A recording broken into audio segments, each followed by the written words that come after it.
Hello, welcome back to the third tutorial everyone. In the last video, we learnt about the different places where psychologists work. Today, let's dive deeper into the basis of their theories.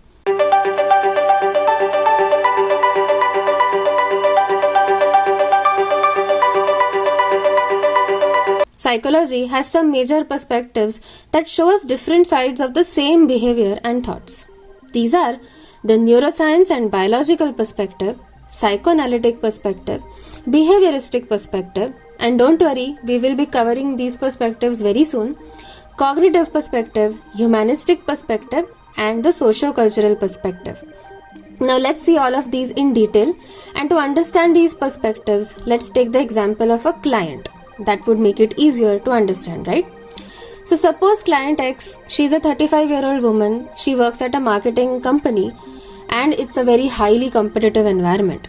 She is married, has 2 children, and she's decently happy with her life. But lately, she has been experiencing a lot of stress, anxiety, and mood swings.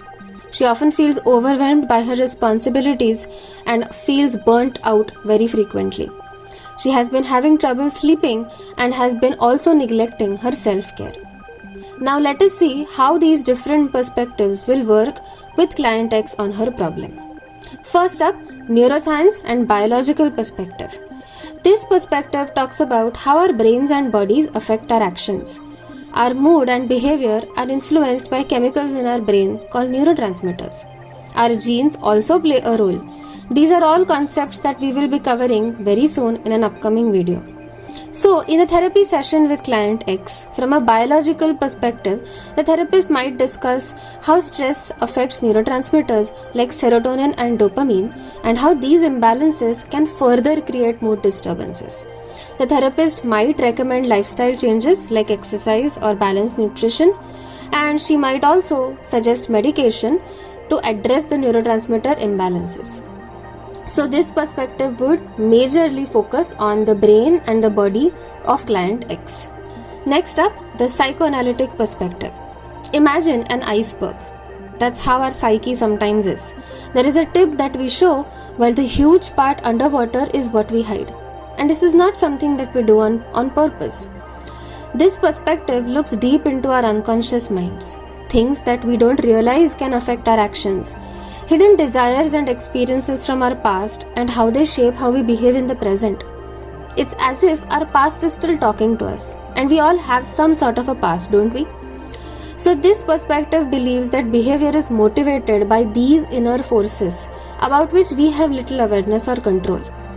Dreams and slip of tongues are viewed as indications of the unconscious wishes or conflicts that could be used to reveal the functioning of an unconscious mind.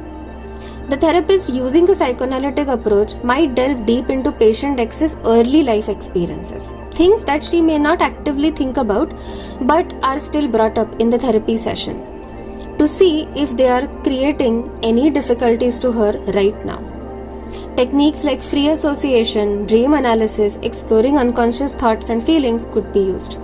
The goal then would be to bring these unconscious factors into conscious awareness, helping patient X to understand the roots of her issues and how they are affecting her current behavior. Next up, we have the behavioristic perspective. Now this one focuses on how our experiences and surroundings shape our actions.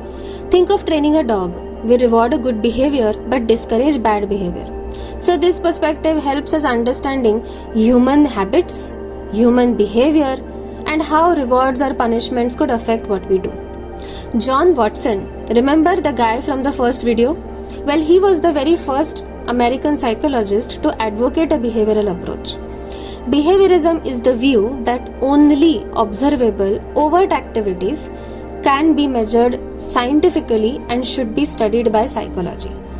So a behavioristic therapist may not give too much emphasis on patient X's past, but rather focus on the current triggers and rewards that reinforce patient X's behaviors. The therapist might help her implement positive strategies for self-care, like rewarding herself after engaging in activities that promote relaxation and well-being. The therapist could also help her recognize and change her behavior patterns by breaking them down into smaller, manageable steps. Now let us take a look at the cognitive perspective. Have you ever wondered why you remember some things very vividly but forget others? Cognitive psychologists study these very things. They study memory, thinking patterns, decision making, etc. etc. They are exactly like detectives, investigating how our minds process information. And that sounds fascinating to me, doesn't it? So, a therapist from the cognitive approach would help patient X identify and challenge her negative thought patterns. They might teach her techniques like cognitive restructuring, where she learns to replace negative or distorted thoughts with more positive, rational, and balanced ones. The therapist could also guide her through mindfulness and relaxation exercises to manage her stress and anxiety. So, the next one is humanistic perspective.